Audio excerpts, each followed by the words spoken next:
Sioux agreement was done, and the Meitei have been mostly Meitei insurgents have been eliminated, or rather, most of them have been killed.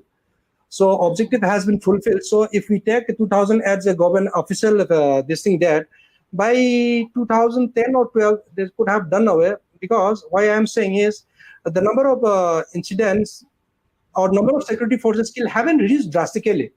So it was in terms of the three figures per year. Now after say 2011 and all is 28, 25, 23. It has become very less, from three figures to two figures. So nonetheless, it's a tri-party contract.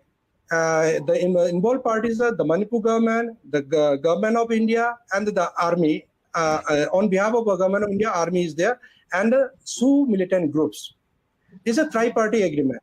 And as per Indian Contract Act 1872, if an agreement is to be there in India, the legal bindings of all the rules and regulations are compulsory. Like they say, the objective and the objective of this thing agreement should be legal. It says section 24 of the Indian agreement, Indian Contract Act 1872. You can refer after seeing this. So they violate. Object and the consideration has to be lawful. Whereas having arms, that to military graded arms, is illegal in India. Until unless you are a military personnel, that too not in your own possession. If you are serving in the military or in the special forces, then only you are allowed to have those weapons. However, the government of India, under this agreement, and the government of Manipur have agreed the Sioux groups to have this arms. So it is illegal in my opinion, and also immoral, because the Sioux groups, they are directly or indirectly involved. They may not be firing directly. If they are firing, that is also immoral and illegal. And if they are training the other youngsters, that is also illegal, and it's a violation of Sioux agreement. So it is immoral as well as illegal agreement. So what happened is, with this agreement, the Sioux militants becomes very more powerful, and the army and Assam Rifle also cannot do anything, because they are bound with this agreement. In the agreement, it is written that they should not fire each other. So as long as Kuki arms group, or I will not say Kuki group, Sioux militant groups, they are not firing the army or Assam Rifle, they will not fire, because as per the agreement. So whatever they are doing, they have to keep still, and that's exactly happening in the present scenario. That's why people are very worried about this Sioux, and without abrogation of Sioux, disarming of Kuki Sioux groups cannot be done. So it is the moral obligation of the government of India is Sioux has to be abrogated, and all the communities in India should be brought under the Article 14 of Indian Constitution, that is equality before the law. And also I would like to say that these Sioux groups, as per my information, they are part of the narco-terrorism, because narco-terrorism is a big business. In the estimated business is around 50,000 to 60,000 crore per annum. And the amount of hill areas they have deforested and done poppy plantation is more than 125,000 acres. And out of this 125 acres of poppy cultivation, around 1 lakh acre have been in the Kuki dominated area. I am not saying that only the Kuki community is doing the poppy plantation, other communities are also doing, because 25,000 acre is not in the Kuki dominated area. So I am sure other communities are also doing. But however, the Kuki plantation by deforesting is a very bad impact in our environment as well as to the society of the Manipur. So the villagers or poor villagers and some of the illegal immigrants, we all know it's happening. A letter written by IGR South on 23rd July to the Deputy Secretary of Manipur states that on some 718 insurgency, illegal infiltration had happened. So that was a reporting we have seen in the media.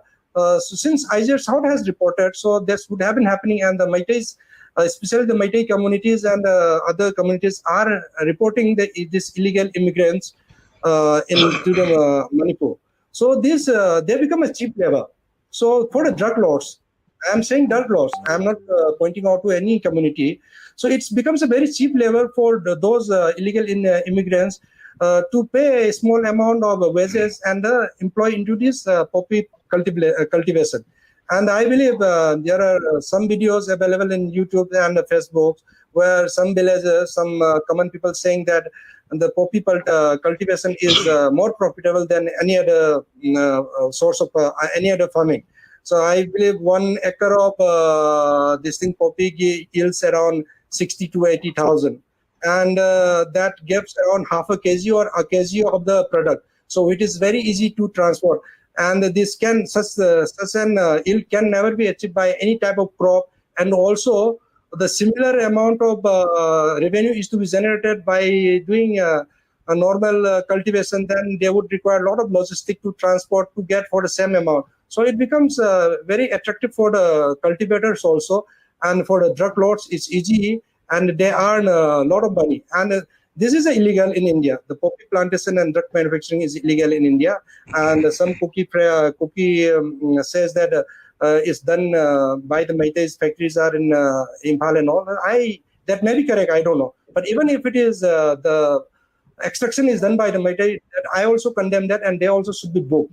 So ultimately, my point is India and these drug lords need a private party to protect this from state forces or other forces, any forces which they would be stopping in doing this poppy cultivation. So they require a private army. So the Sioux militant groups, as per information available to me, becomes one of the easily available private army. And drugs has got a lot of money, so the weapons are available easily through porous border of Myanmar. They become very powerful, and the drug business has become a major source of earning. 60 to 80,000 crore a year is a heavy amount, and we all know that the golden triangle, the drug pattern has been shifted.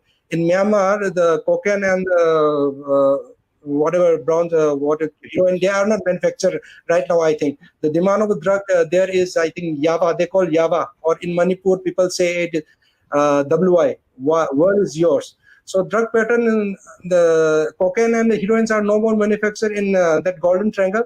So the Manipur has become the major manufacturing hub and a major peddling station for this all narco-terrorism.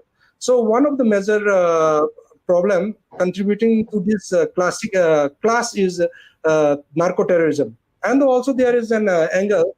Everybody knows that Thangling Pao, who has been MP in Myanmar in sometime in 1990, he is in Churchandpur and heading a JETRO, Jomiri Unification Organization, or JETRA. That's what people say.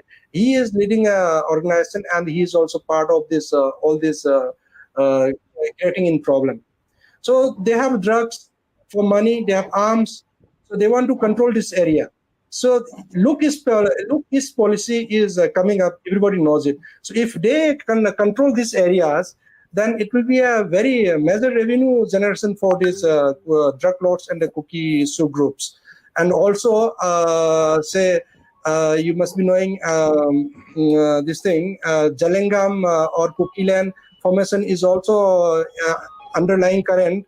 During the Serau, one of the diary found by the security forces of Meitei, their plan has been written, and I believe their plan is to form a separate country, taking some part of Myanmar, that is Chin-Kuki area, the Sangao, and Manipur, Mizoram, and the Chittagong hill tracts. This is a long-term plan, and they want to have a Kuki land, which is very dangerous for our national security. And the India government and the Manipur government needs to look into these aspects very seriously. And the Sioux groups are required to be disarmed. Once they are disarmed, and Meitei disarming is not a problem. As such, they don't have much of coordination.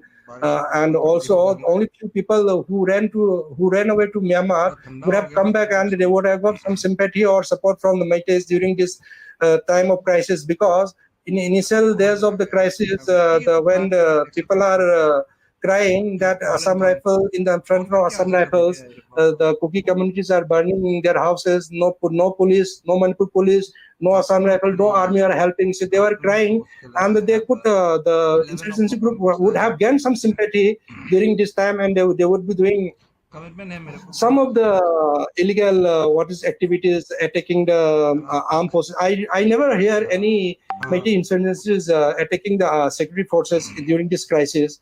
Only I heard is the clashes between the Kuki Sioux groups or Kuki village volunteers and the maybe they call Meitei village defense forces. So I don't know exactly they are insurgency or they are village defense group. Kuki also says it's a village defense group. Meitei also says it's a village defense group. But both the case, they are lethal, they are very dangerous. And you would have seen in videos and many TV news channels, in the fields, the leopard bombs are fired, the 51 mortars have been fired, and some of the unexploded bombs and the mortars and the leopard bombs are recovered, which are lying in the paddy fields paddy fields, which is very unfortunate. So in my opinion, overall, to have a peace, we require to disarm all the communities. So Sioux must be abrogated. Without abrogation of the Sioux, the Kuki Sioux groups cannot be disarmed. And Sioux, by abrogating Sioux, the confidence in Meitei will be improved. And I'm sure Meitei, the arms looted by the Meiteis due to this problem would be returned. And the Manipur police and security forces are they are capable enough to take down the militants and insurgencies. So even the bombing operations can be done without ASFA, with the district magistrate on board. Even the valleys, the arms can be recovered without any problem. No Meiteis, even the Mera Paivis, so-called people have blamed the Indian Army and Assam Rifle. They have shown Mera Paivis siding the insurgencies, which is not correct. But nobody supports insurgency in Manipur. When the peak of the insurgencies, no public support is there, because they also trouble the Meitei communities when they have the arms. So nobody supports. In this crisis, they say they feel little secure when nobody is helping. At least they are helping. That is the perception in the common Meitei's mind. So, and also one of the most important factor is Indian Army and the Assam Rifles need to build confidence building measures. Like the Assam Rifles are very popular and they have full confidence by the Kuki. So some actions or some gestures need to be shown by the Assam Rifles and Indian Army, in spite of tweeting and showing in a negative way, or releasing a video demystifying the Meitei, Manipuris and all those things. Those are, in my opinion, some sort of information warfare against the Meitei community, which is not taken very positively in the Meitei community. Even I said in one of the interview that even we have never engaged such type of information warfare against Pakistan, whereas we would be doing more oftenly with the Pakistan. So these are my opinion. And to restore peace, firstly, we have to abrogate Sioux, and Meitei are also to be disarmed. And the Meitei disarm is not a problem because they all come under the ambit of the Indian law. Whereas Kuki militant groups, they are exempted, or they have the special privilege of exemption from UAPA 1967, the Arms Act 1959, and the Arms Rule 2016. This is what I have to say. Right. You gave some very, very good points. I was listening patiently.